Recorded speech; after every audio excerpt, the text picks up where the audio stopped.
तस्मै नमः विष्णुपादाय कृष्णपृष्ठाय भूतले श्रीमते भक्तिवेदान्त स्वामिनिति नामिने। नमस्ते सरस्वते देवे गौरवाणी प्रचारिणे निर्विशेष शून्यवादी पाश्चात्यदेशतारिणे। जय श्री कृष्ण चैतन्य प्रभु नित्यानंद श्री अद्वैत गदाधर श्रीवासादि गौर भक्तवृंद। हरे कृष्णा कृष्णा कृष्णा हरे हरे, हरे राम राम राम हरे हरे, हरे कृष्ण।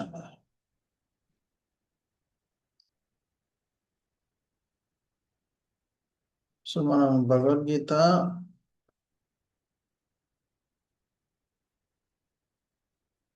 40 శ్లోకాల వరకు చదివాము.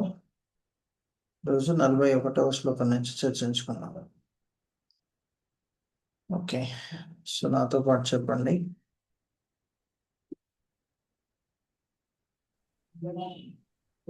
శంకరో నరకాయేవ శంకరో నరకాయేవ కులజ్ఞానం కులస్య చ కులజ్ఞానం కులస్య చ పతంతి పితరో హ్యేషాం పతంతి పతంతి పితరో హ్యేషాం లుప్తపిండోదక క్రియః. లుప్తపిండో క్రియ. ఎవరైనా చదవచ్చు. అన్మ్యూట్ చేసుకొని చదవండి. హరే కృష్ణ ప్రభుజీ. హరీష్. అవాంఛిత సంతానము వృద్ధి అగుట చేత కుటుంబం వారికి కుటుంబ ఆచారము నాశనం చేసిన వారిరువురికి నరక జీవితము సంప్రాప్తించు. పిండోదక క్రియలు సంపూర్ణంగా నిలిపివేయుటచే అట్టి అధర్మ కుటుంబములకు చెందిన పితరులు పతనము నొందు. భాష్యము. కర్మకాండకు సంబంధించిన విధులను అనుసరించి వంశంలోని పితరులకు నియమానుసారముగా పిండోదక ప్రదానములలో పితృతర్పణములు చేయవలసిన అవసరం కలదు. విష్ణువును ఆరాధించడం ద్వారా ఈ పిండోదక ప్రదానం జరపబడును. ఎందుకనగా విష్ణు భగవానునికి అర్పించిన ఆహారమును ప్రసాదముగా స్వీకరించుట చేత సమస్త పాపములను నశించును. కొన్ని మార్లు పితరులు వివిధ పాప ఫలితములను అనుభవించుచుండవచ్చును. మరికొన్ని మార్లు వారికి తిరిగి స్థూల దేహము లభింపక భూత ప్రేతములుగా సూక్ష్మ దేహములందే బలవంతముగా నిలిచి ఉండవచ్చును. కానీ వారి సంతానము వారికి భగవత్ ప్రసాదమును అర్పించినచో ఆ పితరులు భూతప్రేత రూపముల నుండి మరియు ఇతర దుర్భర జీవిత పరిస్థితుల నుండి విడుదలను పొందగలుగుతారు. పితరులకు అటు సహాయం చేయుట ఒక వంశాచారం. వాస్తవమునకు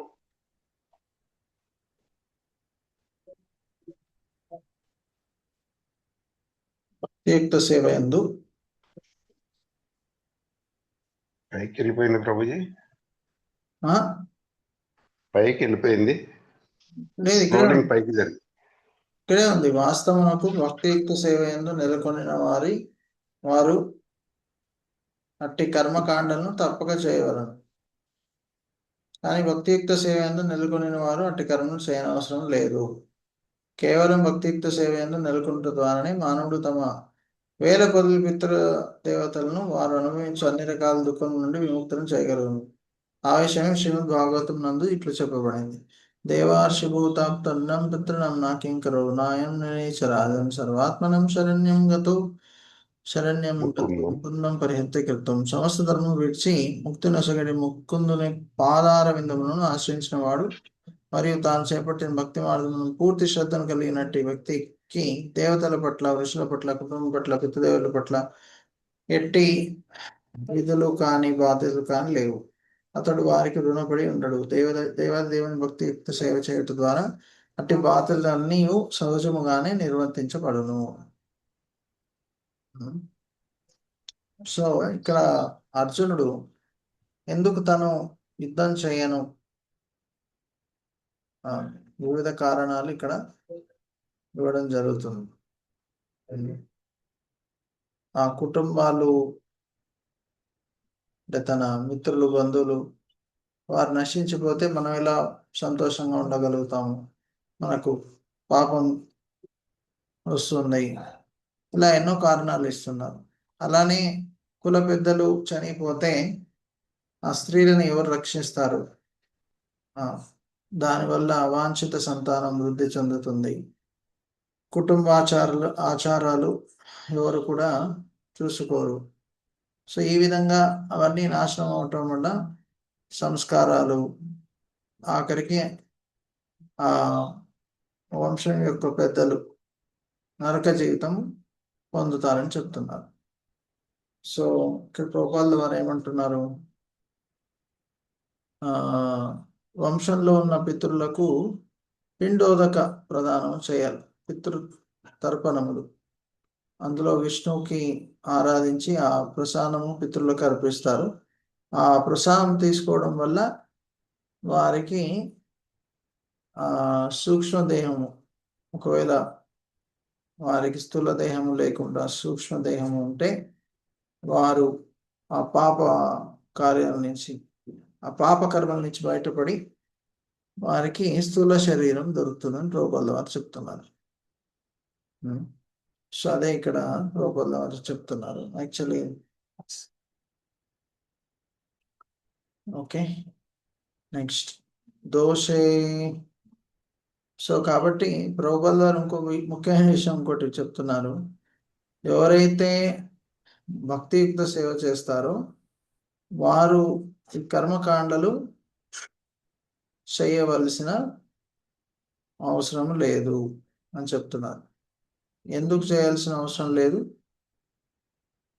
ఎందుకంటే భగవంతుడి సేవ చేస్తే ఆటోమేటిక్గా వారికే కాదు, వారి కుటుంబంలో ఉన్న అందరికీ ఏం జరుగుతుంది? వారు అన్ని రకాల పాపకృత్యాల నుంచి బయటపడతారని చెప్తున్నారు. సో కాబట్టి మనం అనవసరంగా ఈ కర్మకాండలు చేయాల్సిన అవసరం లేదు. భక్తియుక్త సేవ చేస్తే ఆటోమేటిక్గా అన్ని కర్మల నుంచి బయటపడవచ్చు అని చెప్తున్నారు. ఓకే, నెక్స్ట్ దోషైరైతే కులజ్ఞానం దోషైరైతే దోషైర్జ్ఞానం వర్ణ సంకర కారకై వర్ణసంకరకారకై ఉత్సాధ్యంతే జాతి ధర్మ కులధర్మశ్చ శాశ్వత. కులధర్మశ్చ కృష్ణ చదవండి. చదవండి. దుష్ట చర్యల చేత కులాచారములను నశింపజేసి అవాంఛనీయ సంతానమునకు కారణమగు వారి పాపకర్మముల చేత అన్ని రకముల కుల ధర్మములు మరియు జాతి ధర్మములు నాశనమగును. శ్రీల ప్రభుపాదుల భాష. మానవుడు తన చర్మగమ్యమైన మోక్షమును సాధించు విధంగా సంఘంలోని 4 వర్ణముల వారి సంక్షేమ కార్యాలను నిర్ణయింపబడినవి. అవి సనాతన ధర్మం లేదా వర్ణాశ్రమ ధర్మంచే నిర్దేశింపబడినవి. కనుకనే సనాతన ధర్మ సాంప్రదాయమునకు భంగం కలిగించు బాధ్యతారహితులైన సంఘ నాయకులచే సంఘం నందు అయోమయ పరిస్థితి ఏర్పడుచున్నది. తత్ఫలితంగా ప్రజలు తమ జీవిత లక్ష్యమైన విష్ణువును విస్మరించుదురు. అట్టి నాయకులను అంధులుగా పిలువబడుదురు. అంతేకాకుండా వారిని అనుసరించు జనులు నిశ్చయంగా అయోమయ స్థితికి గురికాక తప్పదు. హరే కృష్ణ.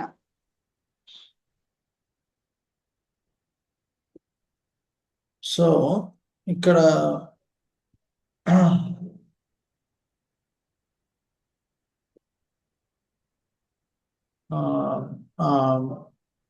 ఎప్పుడైతే కులాచారాలు నశింపబడతాయో అవాంఛనీయ సంతానం పుట్టడం వల్ల, వారు పాపకర్మలు చేయడం వల్ల కులధర్మము జాతి ధర్మం నాశనమవునని చెప్తున్నారు.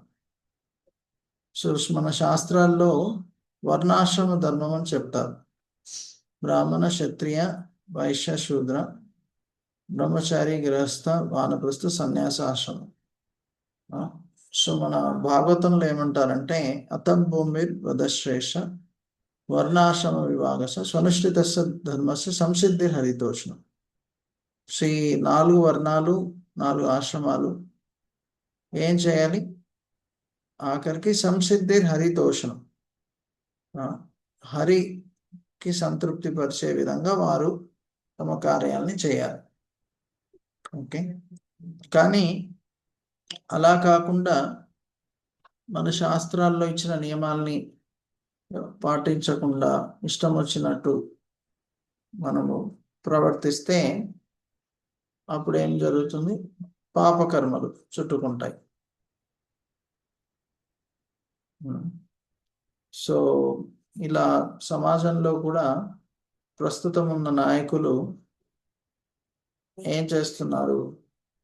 శాస్త్రాల్లో ఇచ్చిన నియమాల్ని పాటించకుండా వారి ఇష్టం వచ్చినట్టు ప్రవర్తిస్తున్నారు.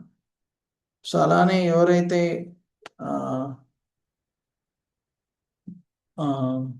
పాటిస్తున్నారో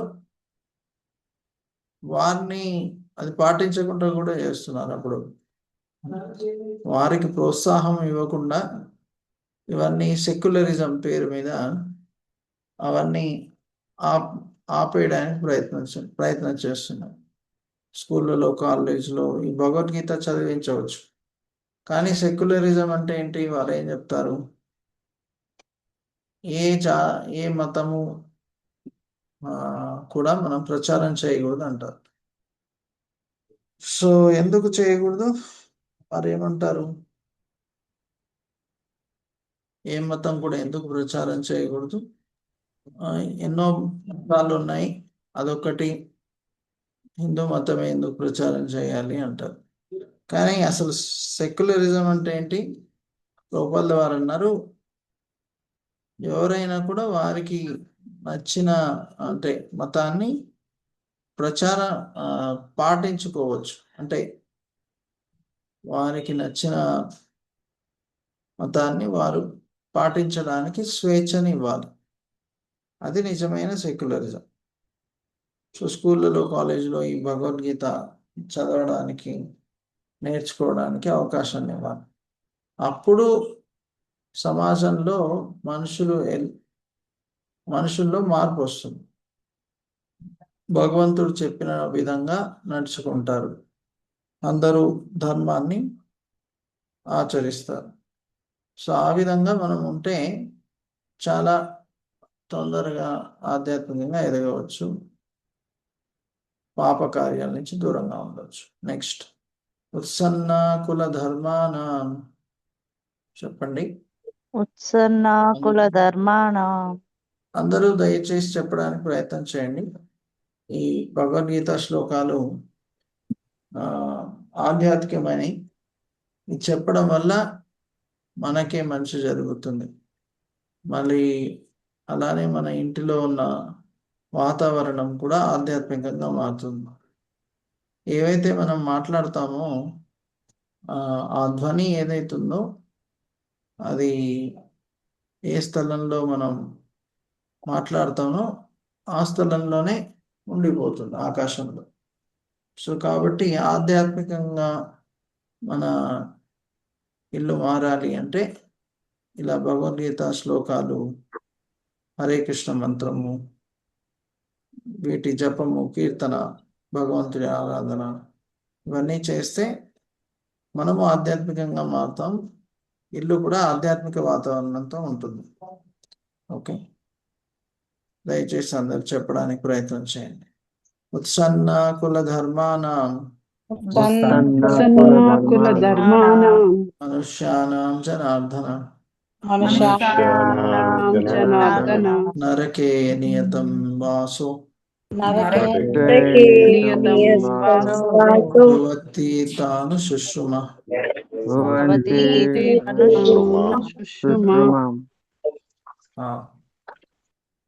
హరే కృష్ణ.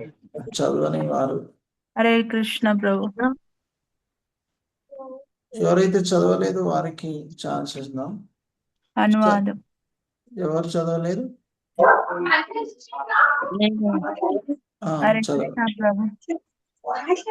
ఓకే, ఫస్ట్ మనము రాజేశ్వరి గారు మీరు చదివారు అనుకుంటా, చదివారా? చదవలేదు సరే గురుగారు. చదవండి, మీరు ఫస్ట్ చదవండి. అనువాదము. ఓ కృష్ణ జనార్దన, కులధర్మములను నాశనం చేయువారు శాశ్వతముగా నరకలోక నివాసమలుగుదరని గురు శిష్య పరంపరంగాతముగా నేను వినియుంటిని. రావట్లేదు.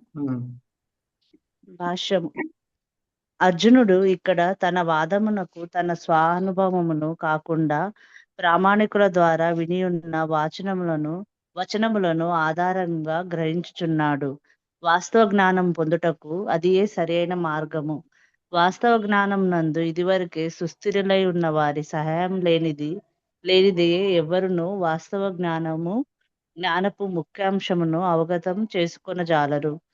మరణమునకు పూర్వమే ఒక వ్యక్తి తాను చేసిన పాపకర్మలకు ప్రాయశ్చిత్తం చేసుకొను ఒక పద్ధతి వర్ణాశ్రమ పద్ధతి యందు గలదు. నిరంతరము పాపకర్మల యందే నిమగ్నమైనట్టి వ్యక్తి ఈ ప్రాయశ్చిత్తముని పిలువబడు విధానమును తప్పక అనుసరింపవలెను. అట్లు చేయనిచో అతడు తన పాపకర్మలకు ఫలితంగా నరకలోకముల పాలై దుర్భర జీవితమును పొందవలసి వచ్చును. హరే కృష్ణ. సో ఇక్కడ హరే కృష్ణ. సో అర్జునుడు ఇక్కడ ఏం చెప్తున్నారంటే, కుల ధర్మము, కులంలో పెద్దలు నాశనం అయితే కుల ధర్మాన్ని ఎవరు పాటించరు, అది నాశనం అయితే ఏమవుతుంది, ఆ కులంలో ఉన్న వ్యక్తులు పూర్వులు అంతా నరకలోకానికి వెళ్ళే అవకాశం ఉంది. అది నేను పరంపరలో గురువుల నుంచి విన్నానని అర్జునుడు చెప్తున్నాడు. సో అర్జునుడు చెప్పే వాదనలు తనకు తోచిన వాదనలు కాదు, తను ఆచార్యుల నుంచి మరియు శాస్త్రాల నుంచి విన్నాక దాన్ని బట్టి చెప్పడం జరుగుతుంది. సో కాబట్టి మనం కూడా ఎప్పుడైనా అంటే వేరే వాళ్ళతో మాట్లాడితే శాస్త్రాల అనుసారంగా మాట్లాడడానికి ప్రయత్నం చేయాలి. గురువులు, ప్రామాణికమైన గురువుల నుంచి విన్నది చెప్పడానికి ప్రయత్నం చేయాలి. సో ఆధ్యాత్మిక జ్ఞానము అది శాశ్వతము, అది శుద్ధము, అందులో మార్పు ఉండదు. ఇప్పుడు భగవద్గీత తీసుకుంటే ఆ 700 శ్లోకాలు ఎన్నో కోట్ల సంవత్సరాల నుంచి అవే శ్లోకాలు, దాంట్లో మార్పు లేదు. కానీ భౌతిక జ్ఞానం అలా కాదు, ఎన్నో మార్పులు వస్తుంటాయి. సో ఇంకొక విషయం ఏం చెప్తున్నాను, మరణానికి పూర్వమే మనము మన పాప కర్మల నుంచి బయటపడవచ్చు భగవంతుడి సేవ చేసి. సో భగవంతుడి భక్తి చేస్తే ఈ జన్మలో చేసిన పాపకర్మలే కాదు, ఎన్నో జన్మల్లో చేసిన పాపకర్మల నుంచి కూడా మనం బయటపడవచ్చు. కాబట్టి భగవంతుడి యొక్క సేవ ఎంత ముఖ్యమైనదో గ్రహించాలి. సర్వధర్మాన్ పరిత్యాజ మామేకం శరణం వ్రజ త్వాం సర్వపాపేభ్యో మోక్షయిష్యామి మా శుచః. మా శుచః అంటే భయపడకు, నా యొక్క శరణు తీసుకుంటే అన్ని పాపకర్మల నుంచి బయటపడతావు అని కృష్ణుడు చెప్తున్నారు. Okay, next. అహోబత మహత్పాపం అహోబత మహత్పాపం పాపం కర్తుం వ్యవసితా వయం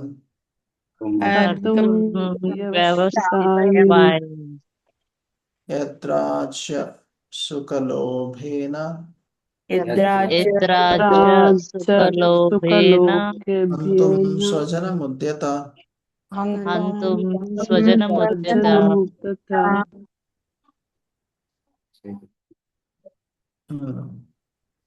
ఓకే, ఎవరైతే చదవలేదు వచ్చిన ఓకే, శంకరాచార్య గారు చదవండి.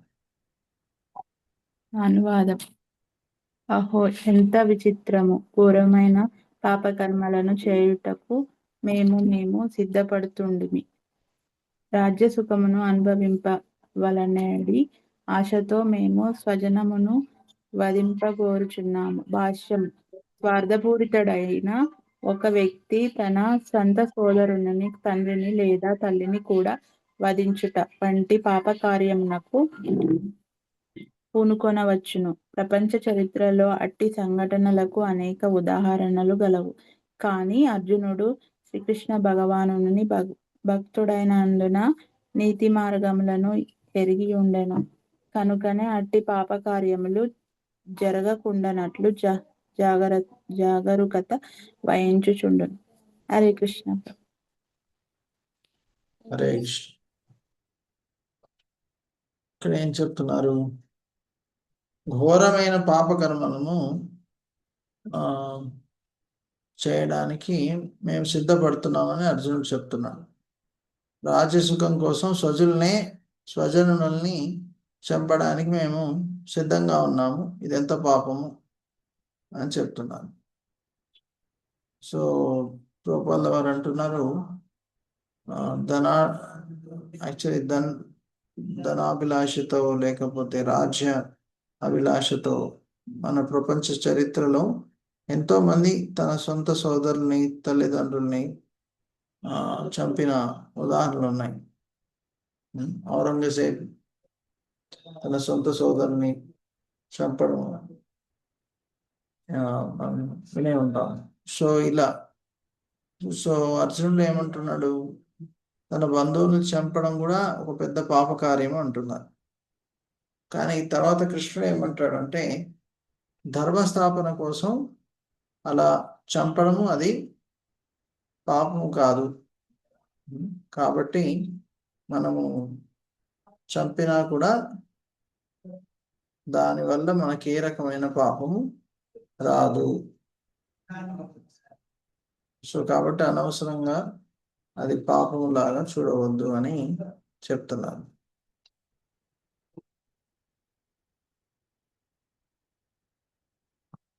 ఓకే.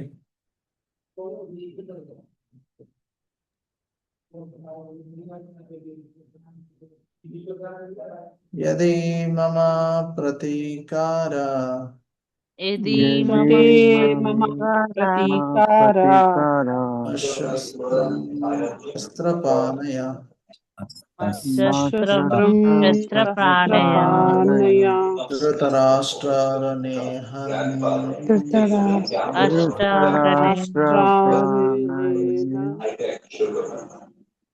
తన్మే క్షేమతరం భవేత్. క్షేమతరం భవేత్. హరే కృష్ణ.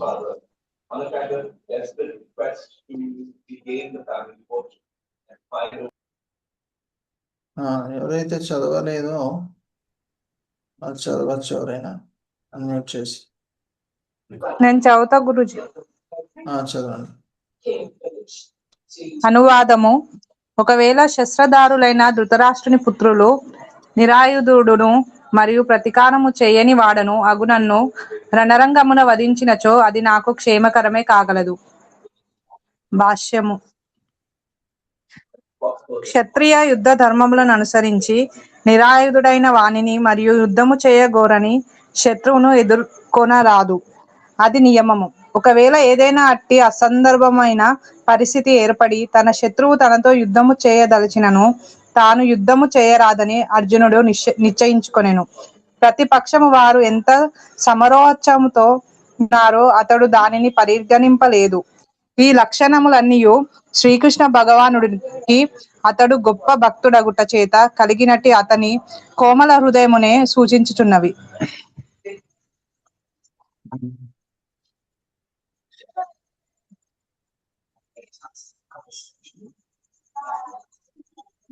ఇక్కడ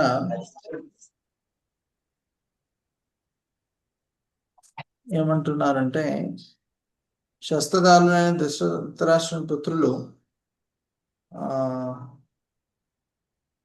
నిరాయుధుడైన నన్ను రణరంగంలో వధించిన నాకు క్షేమమే కలుగుతుంది. యాక్చువల్లీ యుద్ధ రంగంలో నిరాయుధుడైనప్పుడు ఎవరు యుద్ధం చేయకూడదు అతనితో. సో అర్జునుడు ఏమనుకున్నాడు, అలాంటి పరిస్థితుల్లో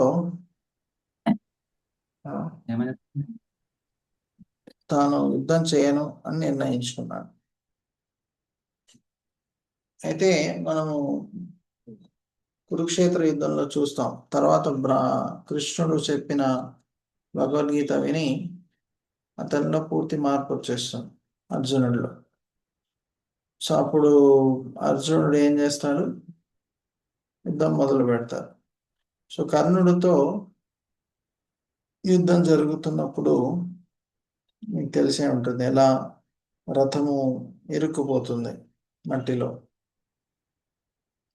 అప్పుడు అతను అన్ని వదిలేసి, అంటే తన ధనస్సు అన్ని రథాన్ని పైకి లేపడానికి ప్రయత్నం చేస్తున్నప్పుడు కృష్ణుడు అతన్ని వధించమని చెప్తాడు అర్జునుడికి.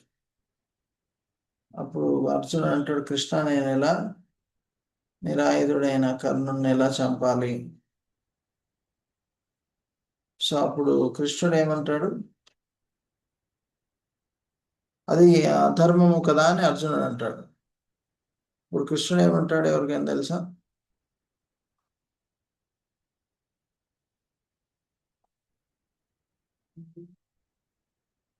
హరే కృష్ణ ప్రభు. హరే కృష్ణ. కృష్ణుడు చెప్తాడు, నేను ఏదైతే చెప్తానో అది ధర్మంగానే చెప్తాను, అది పాటించు నువ్వు అని అంటాడు. అది ఓకే, కానీ అంటే కృష్ణుడు చెప్పిన ధర్మం కరెక్టే, కానీ ఇంకా కొంచెం లాజికల్గా ఉండాలి కదా. కృష్ణుడు ఏమంటారంటే, ఈ కర్ణుడే యుద్ధరంగంలో అభిమన్యుని 6 మహాయోధులు కలిసి చంపినప్పుడు కర్ణుడు కూడా అందులో ఉండి అతను చంపడం జరిగింది. అప్పుడు ఏమైంది ధర్మము?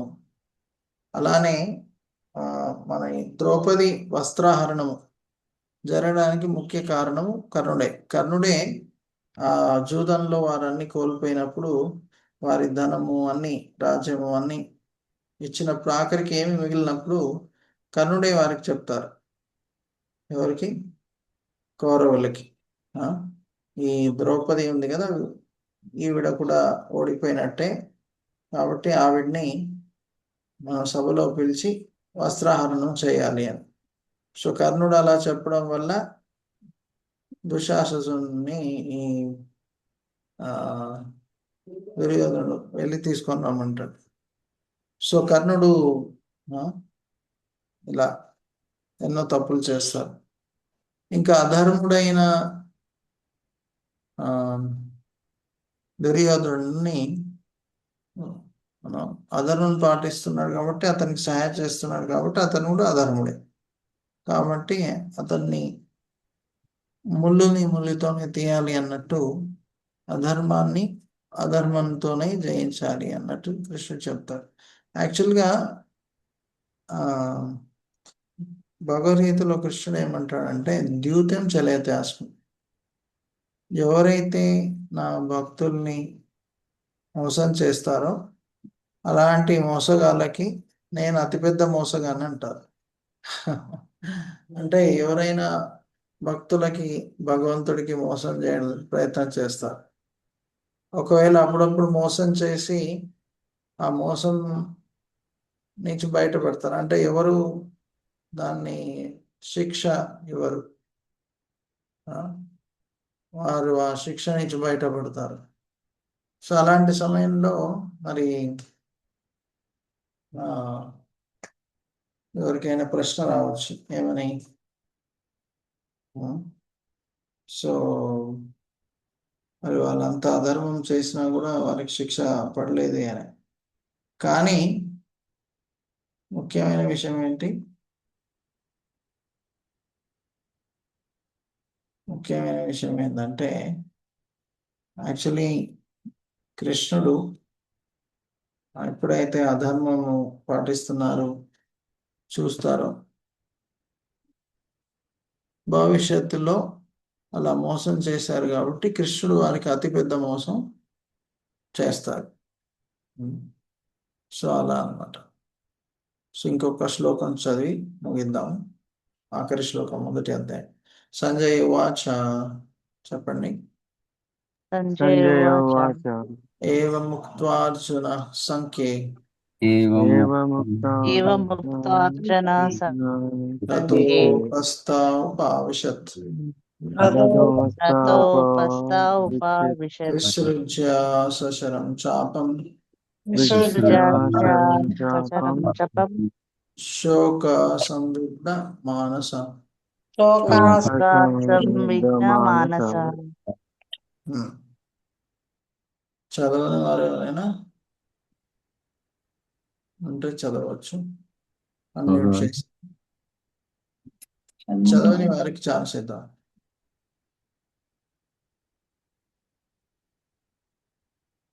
హరే కృష్ణ. ఎవరైనా చదువుతారా? చదవని వారు.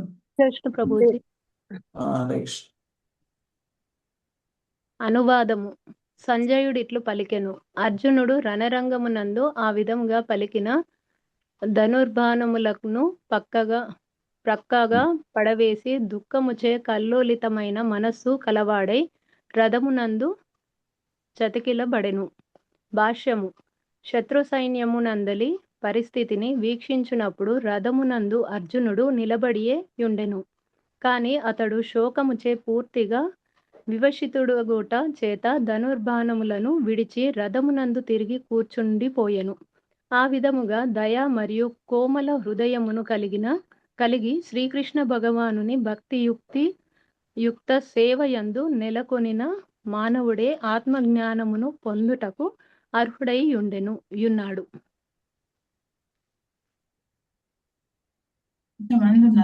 హరే కృష్ణ. అయితే అర్జునుడు భక్తుడై ఉండడం వల్ల కోమల హృదయం కలిగిన వారు. సో వేరే వారికి ఎందుకు అనవసరంగా కష్టం ఇవ్వాలి అనే భావనలో ఉన్నారు. వారు పరులు ఎంత కష్టం ఇచ్చినా మేమెందుకు ఇవ్వాలి అనవసరంగా కష్టము. చూడండి ఎంత దయాగుణం.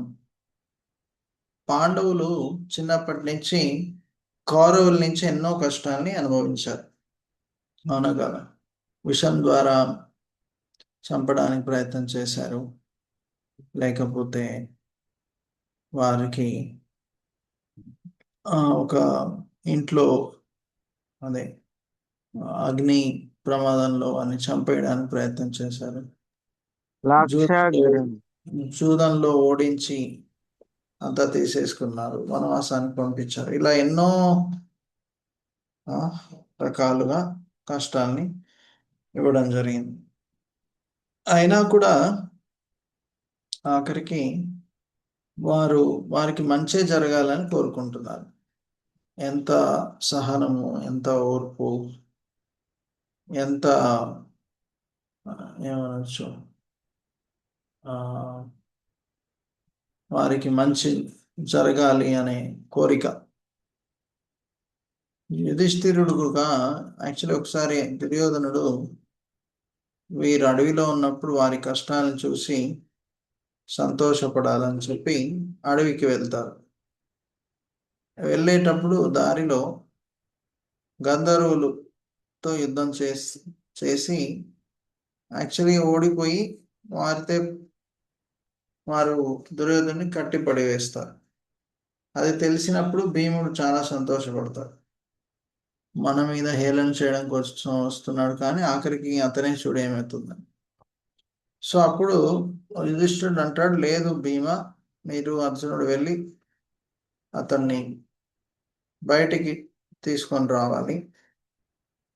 మనము 105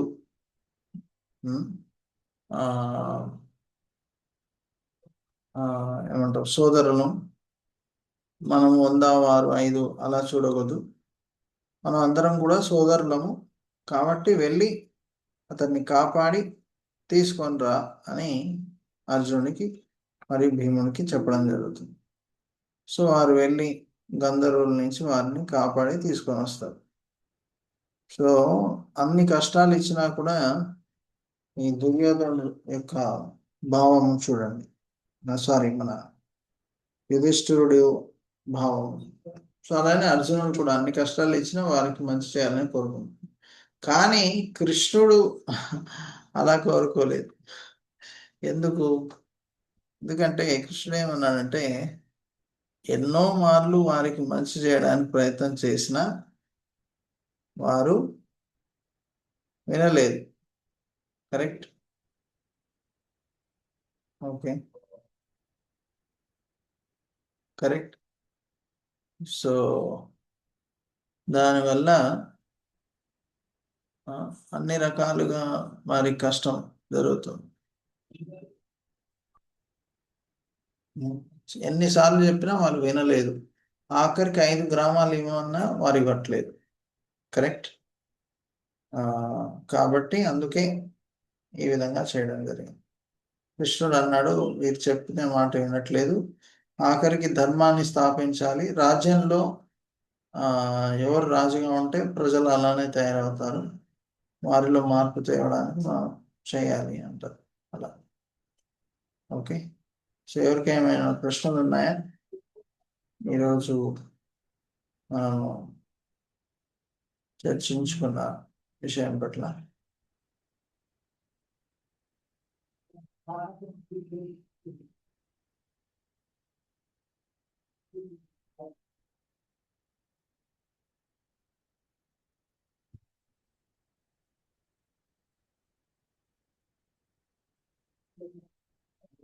ప్రశ్నలు ఉంటే అన్మ్యూట్ చేసి అడగవచ్చు. సో ఓకే, 2 నిమిషాలు హరే కృష్ణ మంత్రం జపం చేసి మనం ముగిద్దాం. జై శ్రీకృష్ణ చైతన్య ప్రభు నిత్యానంద శ్రీ అద్వైత గదాధర శ్రీవాసరి గౌర భక్త. హరే కృష్ణ కృష్ణ కృష్ణ హరే రామ రామ రామ హరే హరే. హరే కృష్ణ కృష్ణ కృష్ణ హరే రామ రామ రామ హరే హరే. హరే కృష్ణ కృష్ణ కృష్ణ హరే హరే రామ రామ రామ హరే హరే. హరే కృష్ణ కృష్ణ కృష్ణ హరే హరే. హరే రామ రామ రామ హరే హరే. హరే కృష్ణ కృష్ణ కృష్ణ హరే హరే. హరే రామ రామ రామ హరే హరే. హరే కృష్ణ కృష్ణ కృష్ణ హరే హరే. హరే రామ రామ రామ హరే హరే. హరే కృష్ణ కృష్ణ కృష్ణ హరే హరే. హరే రామ రామ రామ హరే హరే. హరే కృష్ణ కృష్ణ కృష్ణ హరే హరే. హరే రామ రామ రామ హరే హరే. హరే కృష్ణ కృష్ణ కృష్ణ హరే హరే. హరే రామ రామ రామ హరే హరే. హరే కృష్ణ కృష్ణ కృష్ణ హరే హరే. హరే రామ రామ రామ హరే కృష్ణ కృష్ణ కృష్ణ హరే హరే. హరే రామ రామ హరే హరే. హరే కృష్ణ కృష్ణ కృష్ణ హరే హరే. హరే రామ రామ హరే హరే.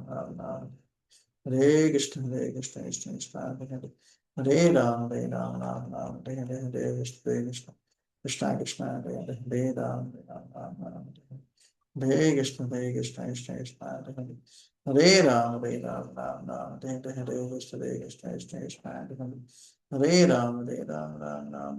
హరే కృష్ణ కృష్ణ కృష్ణ హరే హరే. హరే రామ రామ హరే హరే. హరే కృష్ణ కృష్ణ కృష్ణ హరే హరే. హరే రామ రామ హరే హరే. హరే కృష్ణ కృష్ణ కృష్ణ హరే హరే. హరే రామ రామ హరే హరే. హరే కృష్ణ కృష్ణ కృష్ణ హరే హరే. హరే రామ రామ హరే హరే. హరే